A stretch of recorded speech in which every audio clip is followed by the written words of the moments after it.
Kebelet cawe-cawe kepala negara.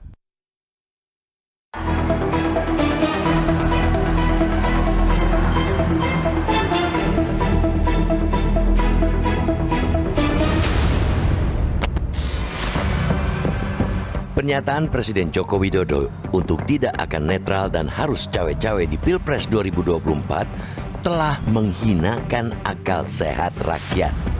Tidak pernah ada kebaikan yang lahir dari cawe-cawe penguasa, apalagi penguasa yang masa baktinya akan habis dalam hitungan bulan.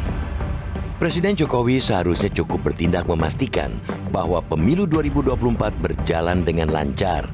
Perkara siapa yang akan menerima tongkat estafet untuk 5 tahun mendatang, biar itu diputuskan oleh rakyat selaku pemilik sah kedaulatan di Republik ini. Keinginan untuk ikut campur dalam pemilu disampaikan langsung oleh mantan wali kota Surakarta itu saat jamuan makan bersama pemimpin redaksi sejumlah media massa dan konten kreator di Istana Negara, Senin 29 Mei sore.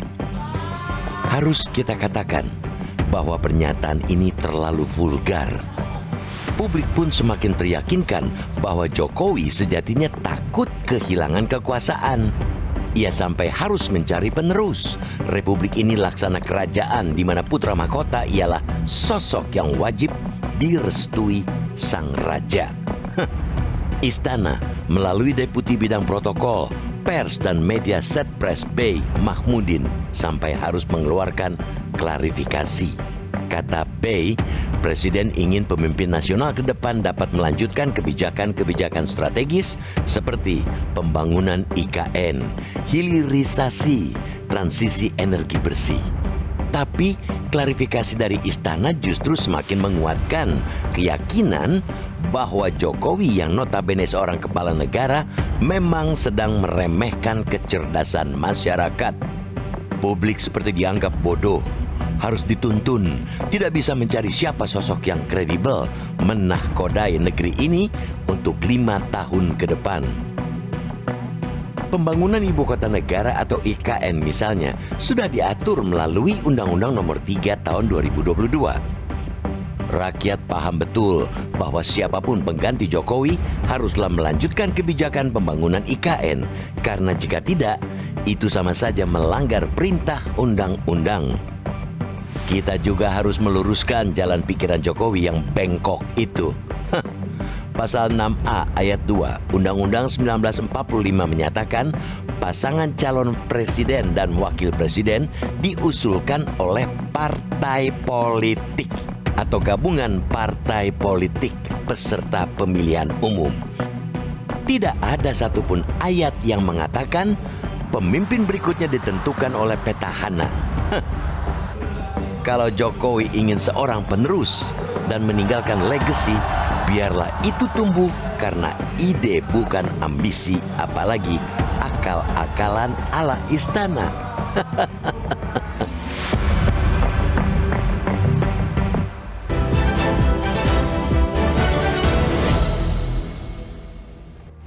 Pemirsa, kita akan langsung membahas dan membedah topik editorial untuk malam hari ini bersama anggota Dewan Redaksi Media Group, Don Bosco Slamet. Selamat malam, Bang Don. Selamat malam, Rara. Apa kabarnya, Bang? Baik. Baik ya, Bang. Bang, mengenai istilah cawe-cawe, ini kan sudah berminggu-minggu menjadi kontroversi, namun kemudian akhirnya Presiden dalam pertemuan dengan pemimpin redaksi mengakui hal itu. Ini kan sebuah pengakuan ataupun pernyataan yang mengejutkan datang dari seorang kepala pemerintahan, kepala negara, presiden seperti itu. Ya, ini sebuah pengakuan yang mengejutkan tapi juga jujur. Kita harus juga mengatakan bahwa ini sesuatu yang kemudian terbuka. Semua orang selama ini mengambil kesimpulan dari gestur, dari statement dan seterusnya. Pada akhirnya Presiden Jokowi sendiri mengakui bahwa dia tidak mungkin tidak ikut cawe-cawe untuk Pilpres 2024, tidak akan netral di Pilpres 2024. Saya sebetulnya termasuk yang diundang untuk pertemuan itu kemarin, tapi karena ada acara internal saya minta izin untuk tidak. Tapi kemudian teman-teman saya telepon apa hasil pertemuannya, rupanya pembicaraannya itu memang pembicaraan utamanya adalah bahwa beliau tidak akan netral pada Pilpres 2024 dengan alasan. Pertama, beliau bilang untuk kepentingan negara, bangsa dan negara. Kedua, karena urusan usia emas tahun 2045 di mana kemudian butuh transisi kepemimpinan begitu. Pada akhirnya kita kemudian tahu alasannya. Tetapi kan problemnya adalah ini sebuah statement yang tadi kemudian mengejutkan, lalu kemudian secara etis dipersoalkan sebagai sesuatu yang kurang etis dan juga menimbulkan prasangka tentang bahwa ini sebuah statement yang tidak fair. Kenapa kita anggap itu tidak fair? Ya karena kalau kita sudah mengendorse seseorang, lalu bagaimana dengan orang lain? Mengendorse pilihan rakyat yang A, lalu kemudian bagaimana dengan rakyat B yang adalah rakyatnya seorang presiden. Kira-kira begitu persoalannya. Karena cawe-cawe kepala pemerintahan tentunya bukan cawe-cawe biasa seperti itu ya Bang ya? Ya mestinya kan harus ada tempat yang terpisah ketika cawe-cawe urusan politik dan ketika seorang presiden berbicara, seorang kepala negara bicara, dan seorang kepala pemerintahan bicara. Kenapa? Karena presiden itu adalah milik segenap rakyat Republik ini. Seorang kepala negara itu juga milik rakyat semuanya. Kemudian seorang kepala pemerintahan juga milik rakyat semuanya. Jadi jangan sampai kemudian dengan statement ini ada distansi gitu. Betul bahwa ada preferensi politik. Itu sah, siapapun bisa melakukannya. Tetapi harus dikatakan pada saat yang tepat dan momen yang tepat dan posisi yang tepat. Kira-kira begitu. Tapi sejauh mana presiden ataupun seorang pemimpin, kepala pemerintahan dan juga kepala negara ini bisa dan boleh ikut campur terutama dalam mengawal pemilu di 2024 misalnya seperti itu Bang? Ya tentu saja dalam konteks mengamankan pemilu, dalam rangka demokratisasi dalam pelaksanaan pemilu, pemilu yang luber, itu adalah kewajiban kepala negara. Tapi tidak untuk preferensi tentang, oh saya mendukung ini, saya mendukung itu dalam posisi sebagai kepala negara atau kepala pemerintahan. Karena itu tidak fair bagi orang lain yang ketika saya mengendorse A atau seorang presiden mengendorse seorang calon A, lalu kemudian bagaimana dengan calon yang lain gitu, atau bagaimana dengan rakyat yang lain berpikir tentang seorang presidennya, kira-kira begitulah. Makanya ada kritik untuk mengatakan ya sebetulnya tidak perlu ada statement seperti ini gitu. Dan juga mungkin harus bisa memposisikan dirikah kemudian ketika berbicara sebagai seorang kepala pemerintahan, kemudian ketika berbicara ataupun mengeluarkan pernyataan sebagai seorang politisi, Bang. Idealnya begitu, ketika dia bicara sebagai politisi dan tahu tempatnya, tempat untuk dalam partai politik atau partai politik di mana dia berasal, kan itu boleh saja begitu. Tetapi ketika menjadi presiden, dia bicara untuk harus terasa bahwa itu fair bagi semua orang. Jangan sampai saya merasa, loh presiden kok ada di sana, terus saya ini rakyat dari mana gitu.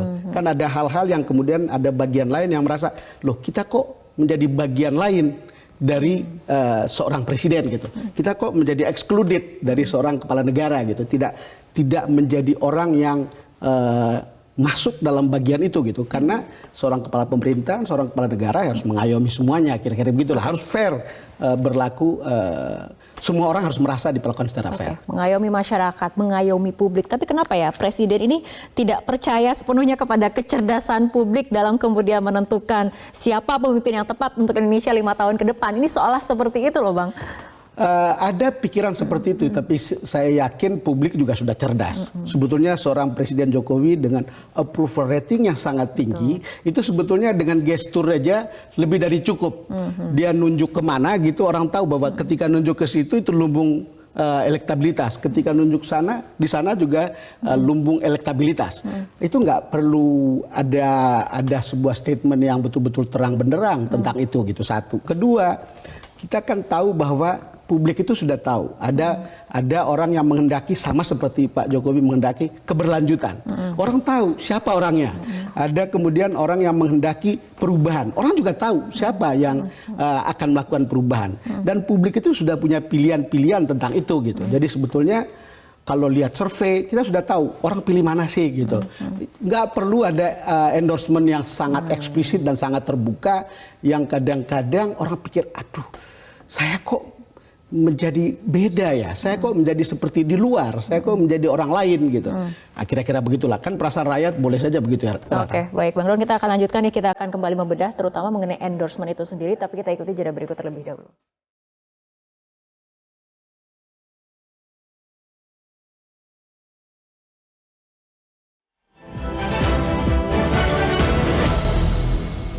Kalau penjelasan dari pers itu cawe-cawe untuk agar menjaga demokrasi, menjalankan pemilu yang jujur sangat bagus. Jadi kita harap itu tentu dapat dilaksanakan dengan baik kalau ingin dengan apa yang dijelaskan ya oleh terakhir untuk agar demokrasi berjalan dengan baik, agar pemilu jurdil, itu tentu kita dukung. Kekhawatiran semua orang, kaum intelektual dan sebagainya yang berpikir tentang moral politik yang baik ya. Moral politik kekuasaan yang baik. Sekali lagi, seharusnya presiden tidak cawe-cawe, tidak intervensi, tidak istilahnya harus netral. Mungkin orang membandingkan di dunia lain. Sekali lagi, sistem politik kita berbeda. Konstitusi kita berbeda. Konstitusi kita jelas mengamanatkan presiden sebagai kepala pemerintahan sekaligus kepala negara dalam kedudukannya sebagai dalam konteks politik ya dia harus netral gitu loh. Kenapa? Konstitusi kan jelas. Soal calon presiden wakil presiden itu domainnya partai politik kan. Gitu. Tapi sejauh Bang Don mungkin bisa langsung bagaimana tanggapan ataupun komentarnya terkait tadi pandangan mengenai cawe-cawe presiden. Iya, kalau kata Pak JK kan kalau untuk mengamankan pemilu dan pelaksanaan pemilu yang demokratis itu oke gitu. Tapi kan problemnya kan begini Rara. Sekali lagi kembali pada approval ratingnya seorang Jokowi gitu, satu. Kedua kembali lagi pada posisi dia sebagai kepala pemerintah dan kepala negara. Sering endorsement itu bisa mempengaruhi birokrasi. Endorsement itu bisa mempengaruhi TNI untuk kemudian ikut ke bawah untuk melakukan pekerjaan untuk mendukung secara langsung maupun tidak langsung siapa yang di-endorse. Kan hal-hal seperti itu kita tidak bisa menutup kemungkinannya. Itu gara-gara satu dia ada di bawah presiden, kedua karena approval rating yang tinggi begitu. Ini yang kemudian menimbulkan persoalan. Kembali lagi bahwa kalau itu untuk menjamin sebuah pemilu yang demokratis, itu pemilu yang luber, ya itu oke, itu tugas seorang kepala negara kira-kira saat ini itu. Artinya kemudian ketika dituntut presiden untuk netral terutama dalam pemilu 2024 kita juga membicarakan bagaimana sebetulnya seorang presiden juga tidak perlu melakukan endorsement yang secara terang benderang seperti itu ya Bang Don. Ya sebetulnya terselubung maupun terang benderang juga sebetulnya sesuatu hal yang sebetulnya tidak diperlukan. Cuman kan kalau kita bicara politik ini kan sering gestur itu lebih dari cukup. Kita lihat contoh Pak Jokowi misalnya bawa Pak Ganjar kemana gitu. Ketika turun elektabilitasnya ketika bicara soal Piala Dunia umur 20 yang kemudian Israel tidak boleh main ke sini kan turun. Lalu dibawalah sama Pak Jokowi kan kemudian rebound. Bawa Pak Prabowo ke mana gitu termasuk tanam bakau gitu. Ya kemudian itu membuat elektabilitas Pak Prabowo naik. Kan ini kan gestur-gestur yang memperlihatkan tidak perlu ada stated. Karena begitu di stated gitu, itu tadi kembali lagi ada perasaan sebagian rakyat yang mengatakan, oh saya kok menjadi ada di luar ya. Perasaan dulu Jokowi adalah kita adalah Jokowi. Tapi kok sekarang ada begitu. Itu hal yang tidak bisa kita abaikan. Jadi mengirimkan sinyal yang salah seperti itu ya Bang? Ya bisa jadi sinyal itu kemudian menimbulkan persoalan. Rasa tidak dilakukan dengan fair, rasa diperlakukan dengan tidak adil. Hal-hal seperti itu, rasa diperlakukan sebagai bukan anak menjadi anak tiri gitu kira-kira. Ya itu sikap rakyat terhadap seorang presiden yang punya approval yang sangat tinggi ya itu gitu. Oke, baik. Berbicara mengenai fairness, Bang Don sebelum kita lanjutkan kembali diskusi, kita dengarkan terlebih dahulu pernyataan dari Anies Baswedan berikut ini. Ada yang mengungkapkan kekhawatiran tentang tidak netralnya penyelenggaraan pemilu. Calon-calon presiden yang dapat perlakuan tidak fair. Kemudian juga potensi terjadinya kecurangan. Yang semua itu dikhawatirkan muncul akibat adanya pernyataan bahwa tidak netral dan cawe-cawe. Nah, kami berharap kekhawatiran-kekhawatiran yang tadi diungkapkan itu tidak benar. Itu adalah kekhawatiran saja dan dalam kenyataannya kita berharap pemilu tetap seperti semula, pilpres tetap seperti semula. Bang Don, tadi kita dengarkan pernyataan dari Anies mengenai kekhawatiran-kekhawatiran, tapi kita tentunya kita harapkan kekhawatiran-kekhawatiran itu tidak terjadi seperti itu betul. Ya Bang. Ya. Apalagi salah satu yang ikut dalam kontestasi nanti itu kan Pak Anies kan. Jadi layak ketika ini kemudian dipersoalkan. Kembali lagi orang harus paham dan saya kira semua orang paham bahwa pengaruh Pak Jokowi itu besar. Jadi kalau mengendorse apa segala macam itu juga problem bagi banyak orang yang lain yang mungkin tidak sejalan begitu. Rara. Jadi itu kembali lagi rakyat itu adalah milik Pak Jokowi semuanya. Rakyat kita ini adalah juga punya kepala pemerintahan yang namanya seorang Presiden Jokowi gitu. Dan kalau sudah begitu perlakuannya adalah perlakuan yang juga fair untuk rakyat semuanya. Oke, baik. Selanjutnya kita akan melihat Bang apa kemudian yang ada di kepala para netizen yang nanti kita akan bahas, tapi kita ikuti jeda berikut terlebih dahulu.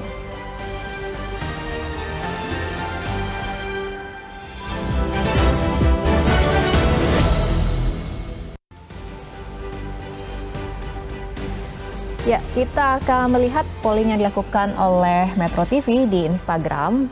Pertanyaannya mengenai pantaskah petahana ikut campur dalam menentukan pemimpin setelahnya. Jawabannya 67% mengatakan tidak pantas dan 33% mengatakan pantas untuk mengawal kebijakan.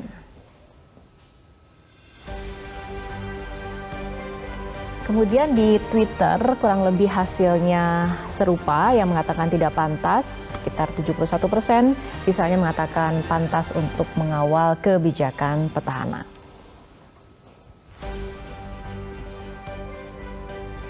Bang Don, tapi apabila kita berbicara mengenai jika seorang pemimpin ingin ada penerus yang kemudian mempertahankan kebijakan-kebijakan strategis, kemudian ia ingin meninggalkan legacy, apa sebetulnya langkah yang harus dilakukan? Apakah memang dengan cawe-cawe atau seperti apa sebetulnya? Saya kira kalau seorang pemimpin ingin penerusnya seperti yang diinginkan, itu track record itu berbicara sendiri, Rara. Jadi kita sudah lihat misalnya, Pak Jokowi ingin ini sustain, ini akan berlanjut. Kalau memilih seorang pemimpin dengan kampanye soal keberlanjutan, kita bisa lihat publik itu responnya seperti apa. Dengan sendirinya akan ada. Kalau ada pemimpin yang mengatakan atau ada yang mengatakan mau berubah, tidak bukan soal keberlanjutan, itu betul-betul sangat tergantung pada track record. Dan saya yakin orang seperti Pak Jokowi itu tidak perlu meragukan track recordnya. Gitu. Kalau sudah begitu, siapa yang paling layak di situ tidak perlu ditunjuk, orang itu campaign tentang keberlanjutan, itu dengan sendirinya akan terpilih. Atau ketika orang misalnya mau ada perubahan juga akan terlihat dalam berbagai survei, dan itu tidak bisa ditutupi. Sekarang hari begini kita tidak bisa mendikte pilihan publik karena mereka juga punya preferensi, punya informasi yang sangat banyak, punya connectivity secara emosional karena kemudian tokoh yang jauh menjadi begitu dekat melalui sosmed, dan itu tidak perlu ada keraguan tentang itu gitu. Tidak perlu ada keraguan juga kepada masyarakat tentunya, tidak ya, perlu ada keraguan bahwa harus masyarakat kemudian diarahkan, semua harus didikte. Track record itu bicara tentang seseorang presiden terdahulu untuk kemudian dilanjutkan atau malah tidak dilanjutkan.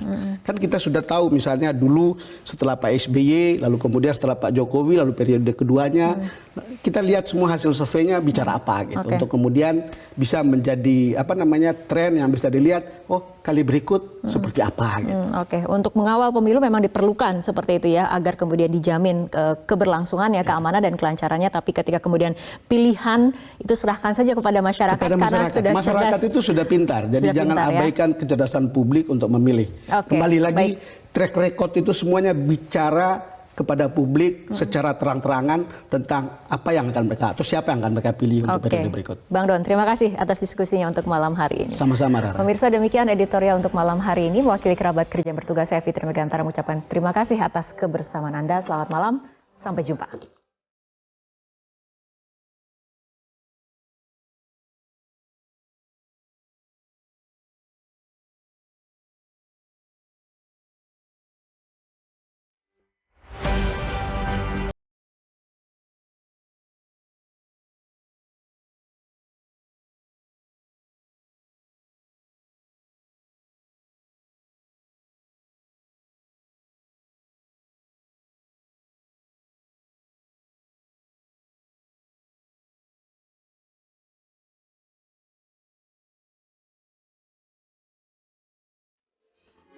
Metro TV